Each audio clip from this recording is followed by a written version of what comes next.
happening, gang? It's your boy Retro back again with another reaction video. Yeah. Today we got another huge update. Oh, you guys can probably already tell it is going down. Just by that title alone, you guys are definitely gonna want to see this one, as we got the CNN host Kaitlan getting absolutely embarrassed live on TV after Trump's Secretary of State Marco Rubio just put her in her place. Guys, I'm excited to get in this update, so we're not straight into it.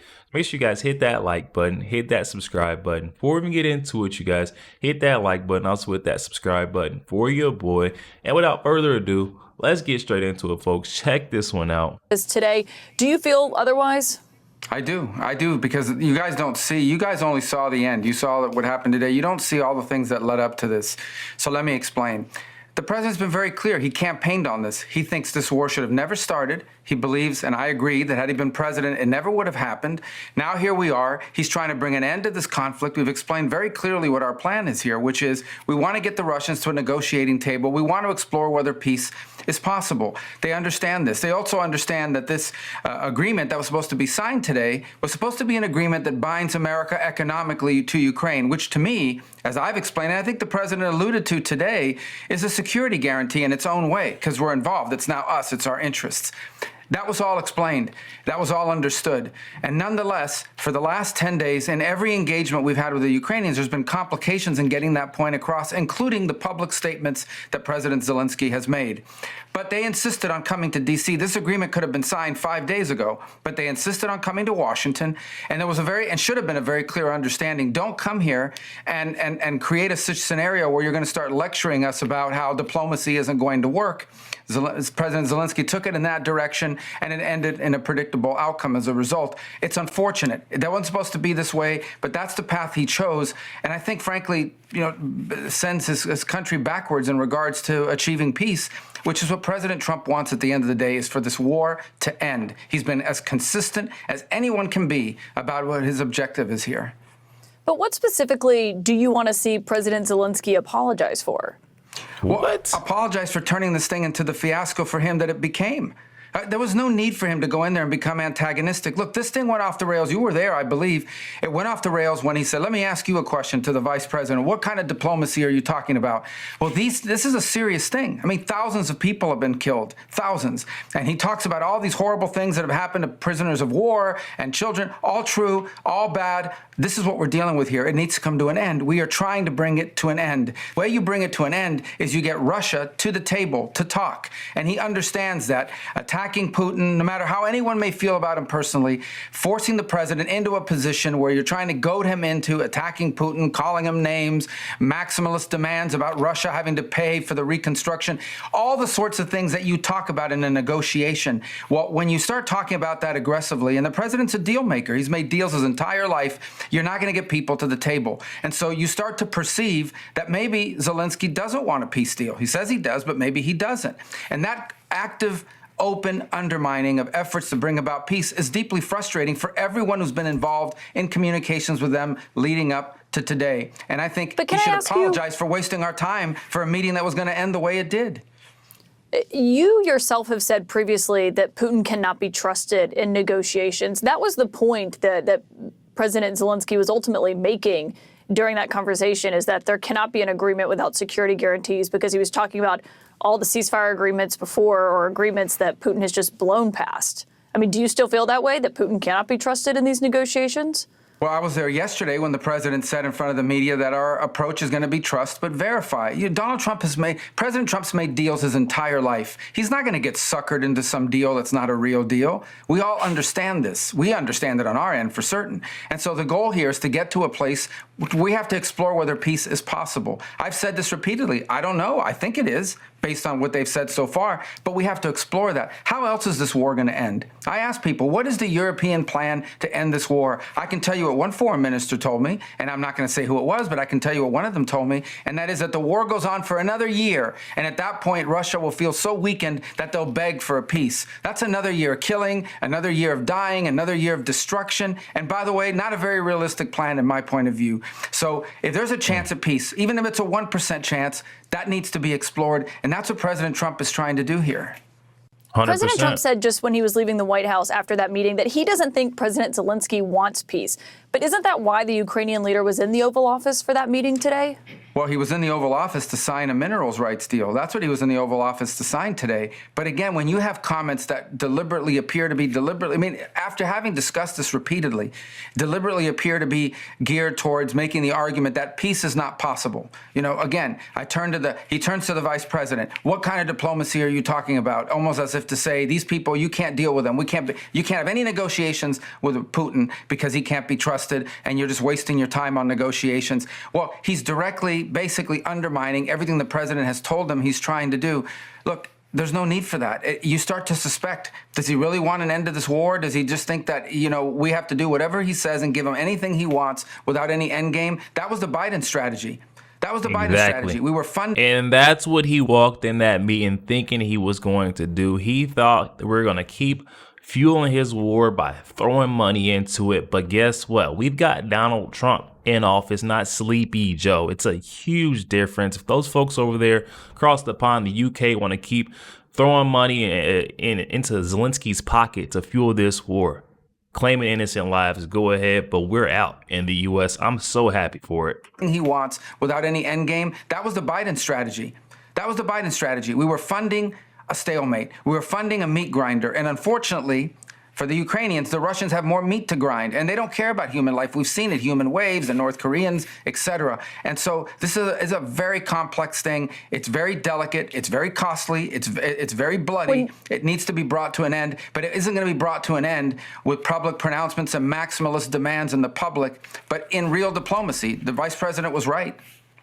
When you say they don't care about life, are you talking about the Russians or the Ukrainians?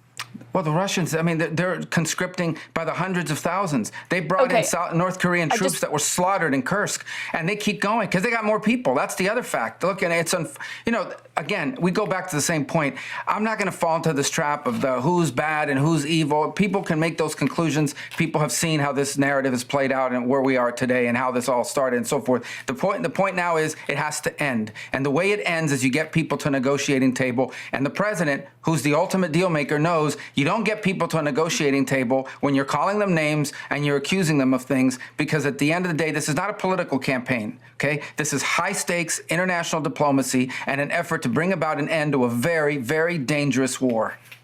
But you yourself, sir, have said before that you believe Putin is a war criminal, that is a widely accepted fact. You've called him a butcher. And you've said that as a Secretary of State, you do believe it's important for someone with such global influence as you have. I don't know if it's just me. Does it feel like Kaitlan Collins isn't listening to a word Rubio is saying? She's just listening so that she can ask her next question. I mean, come on. This is hard to watch. As a Secretary of State, you do believe it's important for someone with such global influence as you have to speak with that kind of moral clarity. Yeah, and at this moment, as Secretary of State, my job working for the president is to deliver peace, to end this conflict and end this war. Ultimately, that is the job of the State Department. The State Department doesn't fight wars, it ends them. It tries to end them. And that's usually, by the way, celebrated. I mean, throughout history, I've watched presidents that bring about an end to wars and conflicts, and people celebrate that. They applaud it. I think we should be very proud and happy that we have a president whose prime objective is not to get into wars, but to prevent wars and to get out of wars. That is a very noble, laudable goal. Everyone should be applauding it, and he should be given the space to do that, not undermined by demands that he call Putin names or that we say things that impede the ability to conduct real diplomacy, as the vice president said today. To follow up on what you just said a moment ago, are you saying that you have doubts that President Zelensky wants this war to come to an end? Oh my God. Why does she keep asking the same exact question? We're 5-10 minutes in and she's asked the same question. I feel like in different forms, 5 different times. Give it a break. You're going to keep getting the same answer. You can clearly see by the way this guy walked into the White House, the most unprofessional man. This guy didn't even have a suit and a tie and came in an all black t-shirt from Walmart. I mean, come on. He does not want this to come to an end. Walked into the White House, had his hand and his hat out like, hey, I need more cash. What are you guys doing? You know what I mean? He does not want this to end, and it shows. You could tell, and that's why he had that response that he got from Donald Trump and J.D. Vance, because they could see straight through it. Saying that you have doubts that President Zelensky wants this war to come to an end? What I have doubts about is whether he's willing to say and do the things that we need in order to get a negotiation. Again, you guys, this has been going on for 10 days. And, to see things in the press saying we're not coordinating with the Ukrainians, that's absolutely false. Over the last 10 days, the Ukrainians have met with the Secretary of Commerce, the Secretary of State, the Vice President of the United States, had a phone call with President Trump, and he was in the Oval Office today. I've talked to the foreign minister of Ukraine 3 times in the last 10 days. The argument that we're not engaging, but yet you keep reading these press accounts about, oh, well, they're leaving us out. We're not involved. We're not engaged. None of these things are true, and it continues. So all that led up to today in a deep sense of frustration. And my hope is that this all can be reset and maturity can kick in and some pragmatism, because this war tonight, people will die in Ukraine. Tonight, people will die in this conflict. We're trying to bring an end to this conflict, which is unsustainable. It's an unsustainable, bloody war that has to come to an end. And right now, the only leader in the world that can even have a chance of bringing about an end to this is named President Donald Trump. And we need to give him the opportunity to try and do that. And when you see efforts to impede it, when you tell someone, don't say, let's not talk about these things, let's not go in this direction, because it makes it harder for us to engage, and they insist on doing it anyways, you start to wonder. I don't like to impugn people's motives, but you start to wonder what's behind it. So look, again, let's hope that this can be salvaged, but I'm not sure after today. You don't believe that this can be, you're not sure that this can be salvaged. I mean, can this relationship between Zelensky and Trump be repaired in your view? I think anything is possible, but it has to go back to the point that President Trump is interested in being involved in this for the purposes of bringing about an enduring and lasting peace. That's what he wants to achieve. And I think 100%. If I'm a country, that's involved in a war with a bigger country, who's losing thousands of people, who's had 3 million people leave my country because they can't be there, who is facing these challenges, I would be thanking a president who's trying to help bring about an end to this war.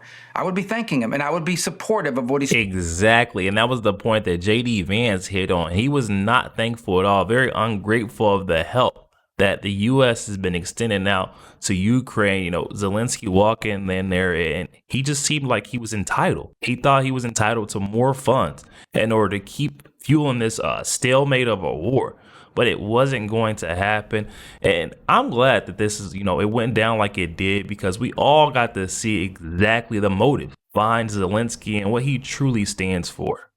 A president who's trying to help bring about an end to this war. I would be thanking him, and I would be supportive of what he's trying to do, at least in my public pronouncements and in my public posture. And we didn't see that today, and we haven't seen that for the last few days. Now, will that change? I hope so. It should, for the purposes of global peace and stability in Europe and around the world. Do you think you can make the argument that he hasn't said thank you?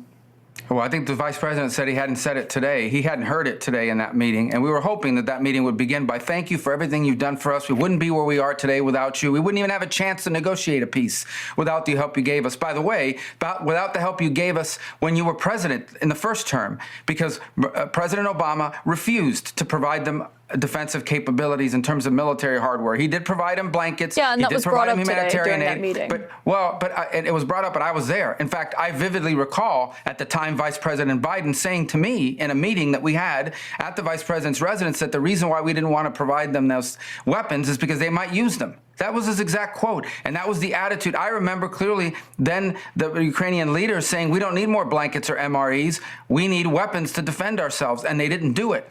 President Trump did. He provided them weaponry, some of it, much of it, which was used at the beginning of this war. And was exactly. And then this guy Zelensky walks in and says that we've been left alone. No one's been by our side. That would have ticked me off so much, sitting there listening to this guy being so ungrateful at the efforts from the other side. The United States helped these guys out so much, yet this guy Zelensky was trying to say that he was alone. His country was left alone throughout this whole war. That's not the case. He provided them weaponry, some of it, much of it, which was used at the beginning of this war. And without those weapons being in their stocks, this war could have been over very quickly, 2, 3, 4 days. Another pot shot that Zelensky took today, when the president pointed that out, you know what Zelensky said? He said, yeah, we've heard that from the Russians. That's not a Russian narrative. That was the official position okay, of the United States. I vividly recall being briefed by leaders in the Biden administration telling us that this war was going to be over in 5 to 6 days. They believed that that was their assessment at the time. And it wasn't the case because of the weapons that Ukraine had in its stocks because of President Trump in his first term. So he should have been grateful for that and grateful for what we're doing now. And one more point. It's not just President Trump. There's news reports out there from NBC News, at least is one of the places I recall, reporting that Biden had a shouting match with Zelensky for not being grateful and not being thankful for everything that was provided back in 2022. Now, that didn't happen in front of the press. That was leaked, but it got out there. These frustrations are not unique to President Trump. I wish that was out there in the press. Could you guys imagine Biden in a shouting match with Zelensky? I mean, I don't know. At 2024, I remember Biden's decline. I don't know if his state of his mental well-being was all the way there, but just imagine Biden and Zelensky going toe to toe, and then Biden still giving them the money. It was leaked, but it got out there. These frustrations are not unique to President Trump. There was those frustrations in the previous administration, if NBC News is to be believed. Right. But obviously we've never seen anything like what we saw today. But the point that Zelensky was making there is that everyone predicted his demise, and Ukraine was able to fight and to survive. Zelensky was able to survive. The Ukrainian people have been fighting for 3 years. You yourself have said previously that the United States should assist Ukraine as long as the Ukrainians are willing to fight. So I think the question coming out of that meeting is what happens next year? I mean, you are the U.S. chief diplomat. Is there a path for diplomacy? Is a ceasefire still a possibility tonight? Well, number one, you know who else said that Ukraine is very brave and very valiant? President Trump. He said it today. Yeah. He said it repeatedly. Your soldiers have been very brave. Your fighters have been very brave. Your people have been very brave. He said that repeatedly. And everyone recognizes that. But we're 3 years into a war that has no end in sight and no exit strategy. The EU doesn't have an exit strategy. I saw the comments tonight from the leader of the EU saying there needs a new leader of the free world. I mean, these people are just playing silly games and saying these things. What is their exit strategy? What is anybody else's exit strategy? The only person on the planet who is actively trying to bring an end to this conflict is named Donald Trump, the President of the United States. He's the only one that's trying to do it, and we should be helping him to achieve it. And so I think it's possible. Yeah, I hope it's possible, because that's what we do try to do at the Department of State, is we try to bring end to conflicts, not start new ones, and certainly not extend them. Yo, there we have it, guys. I'm not sure how Secretary of State Marco Rubio actually put up with that for a full 15 minutes. Kaitlan Collins, that smug CNN host, asking the same question over and over and over again, looking for a different answer, but she did not get it. I was a little bit concerned, or kind of questioned the pick of Marco Rubio, Secretary of State, at first, but now I'm seeing why he was chosen for that spot. He is perfect for the position, guys. He put her in her place every single time, and you seen the way she tried to stop him or cut him off for a new question when he was going in. No, laying down the truth. This is what the Americans need to hear. This is what those lunatics on the left need to see, because I'm seeing everyone saying that, Donald Trump and JD Vance were bullies on the internet. I'm seeing them saying that Ukraine, they're standing with Ukraine, they're standing with Zelensky. And I'm like, okay, well, if you guys are so for them, why don't you guys stand with them on the front line? Because I'm sure they need more soldiers. I've actually been seeing clips online where they're just snatching civilians and throwing them on the front line. It's really sad to see that Zelensky's greed is overtaking, his care for the well-being of his country, his people. This is just a sad, sad play out, guys. That's money for you, though. Hop in the comment section. Let me know your thoughts. Also, make sure you guys hit that like button. Hit that subscribe button. If you did enjoy more content like this, catch you guys on the next one.